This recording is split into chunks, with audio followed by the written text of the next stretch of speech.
Why you should watch Gate. A Japanese soldier finds mythical beauties in another world. Gate is a series that entered the anime scene back in the year 2015, and while it never managed to reach the same levels of popularity as No Game No Life Overlord and other such anime, it is still a major sensation that fans of this subgenre would most definitely enjoy. There's a wonderful medieval fantasy world, a bunch of beautiful and endearing girls from different mythical races, a dense yet responsible protagonist, and military action sequences that don't suck. In this video, we'll talk about all of that, and also whether or not you should check out this peculiar isekai anime. Spoiler alert, the answer is yes. Yes, I do recommend watching Gate. Not only does it make full use of the usual isekai tropes, but it is also quite proficient in explaining the details and reasoning behind certain antics that usually get glossed over in other isekai anime. I'd say, if you usually enjoy watching isekai anime, you are genuinely missing out if you haven't watched this one. Well then, shall we talk about it? Starting off with the premise, there is a 33-year-old hardcore otaku who also happens to be a functional member of the society.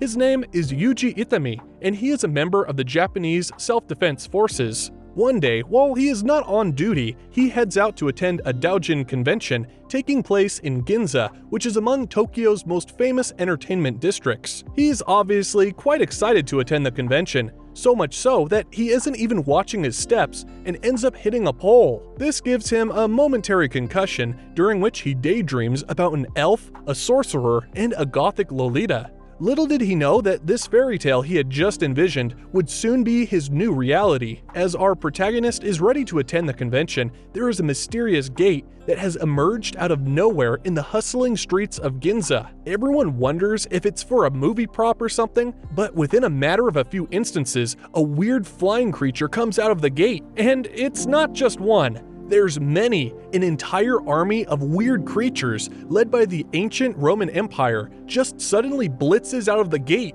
and turns the district into a ruthless war zone. I'm just kidding, it isn't the Romans, though they do wear similar armors. Anyways, just when Itami was going to have a good time indulging in his otaku hobbies, this disaster took place. He runs like a madman. At this rate, the doujin convention would be cancelled. First, he apprehends one of them, and then right in front of the civilians, he uses their sword to kill this soldier. That's right, folks, it was a literal bloodbath. Although Itami had killed one of the invaders, ordinary civilians were also dying left and right. He takes charge, gives appropriate guidance to the police, and quickly tries to evacuate the civilians out of this disaster. Soon enough, the invaders return back to where they came from. It was the Ginza incident. The emergence of a mystical gate was already electrifying, but the countless lives that were lost because of the invaders makes the matter even more immediate, which is why the Prime Minister declares that Japanese Special Defense Forces will soon be sent to the other side of the gate. The intention is to explore what exists beyond the gate, and also demand recompense for the unprovoked invasion of Ginza. Youji Itami is going to be a major player in all of this for two very good reasons. First, because he is the protagonist, and then also because his contribution during the Ginza incident earned him a lot of praise. He was promoted to first lieutenant and was dubbed a national hero. The next few months are spent in the preparations, and then finally, 3 months after the incident, the Japanese Special Defense Forces enter the gate with a fully equipped army deployed in tanks and military jeeps. That's just how serious it was.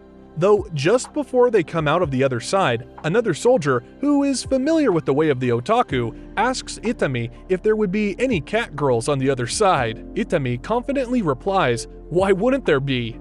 Though, once again, little did they know, there would be much more than just cat girls. Soon enough, they come out to the other side of the gate. And just like that, the story of this another world, connected to the world through the gate, begins. This is the premise. One thing I find interesting about Gate is how it isn't just the protagonist who gets to go to this other world. Rather, it's an entire army, numbering in the thousands. War is one of the primary themes, but the characters, especially the quirky yet mythical girls they come across, are what really carries this anime. We have a blonde elf named Tuka who looks 18 but is actually 165 years old. There is a 15-year-old human being of this world who harbors almost genius intellect and is also quite skilled in the art of magic. Her name is Lele.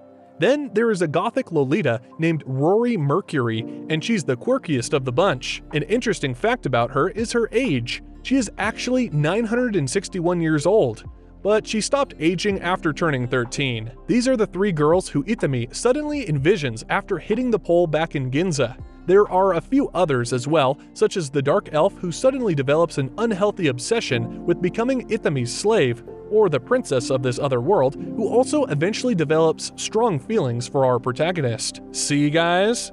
It doesn't matter how much charisma you have, you just can't beat the charm of an isekai protagonist. Now, of course, the character writing of this anime isn't limited to just introducing these quirky girls. The soldiers, the antagonists, kings, and whatnot also don't receive the NPC treatment. It genuinely feels like what it is, a war of supremacy between the Japanese army and the empire of this other world. The comedy is done in a manner in which it doesn't interfere with the seriousness of the issue. Countless lives are lost at every turn. There are political issues, major diplomatic issues, sexual tension between Itami and the girls, not to mention the fan service. I would say the fan service is done well in the sense that it is neither blown out of proportion, nor is it jarring to see. For example, the demigoddess, Rory Mercury, gets actual arousal when people are ruthlessly killed around her. Talk about deep psychopathic sadism. Though, as I said before, even such weird things are properly explained in this anime. As long as you don't try too hard to nitpick, you'll be pleasantly surprised at how the plot and the characters handle themselves going forward. This is also why, even if you aren't immediately hooked from the very first episode, there's still a high chance that this anime may grow on you. The pacing is steadfast. There's not a lot of fluff or filler, though there is indeed quite some fan service, but it doesn't interfere with the progression of the plot. In fact, sometimes it's part of it. Without spoiling anything, I'd say that the conflicts are properly resolved, instead of the half-assed manner in which conflicts are usually handled in isekai anime. Even the Japanese themselves rebuke their own army for a certain turn of events. There is a lot of unnecessary killing of characters that could have been handled more proficiently, such as the protagonist's reaction to the deaths of a great number of innocent locals who were caused by the consequences of his own actions. But that mostly comes down to how you, as a viewer, perceive wars. In terms of lore and world building, or even the backstories of prominent characters, the anime makes full use of its 24 episodes. The character designs can be a little bit basic for the male characters, but it more than makes up for it with the female characters, to the point that even a random purple-haired cat girl has had a fair amount of effort put into her character design. The art and animation, especially the action sequences, also stand out. Well, the military action goes without saying, since the author himself used to be a member of the Japanese self-defense forces.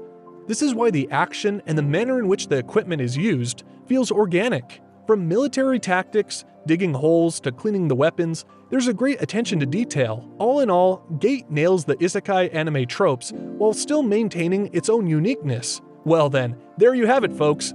These were a few of my thoughts on why you should watch Gate. Now, what are your thoughts on this anime? Have you watched it, or are you planning on watching it?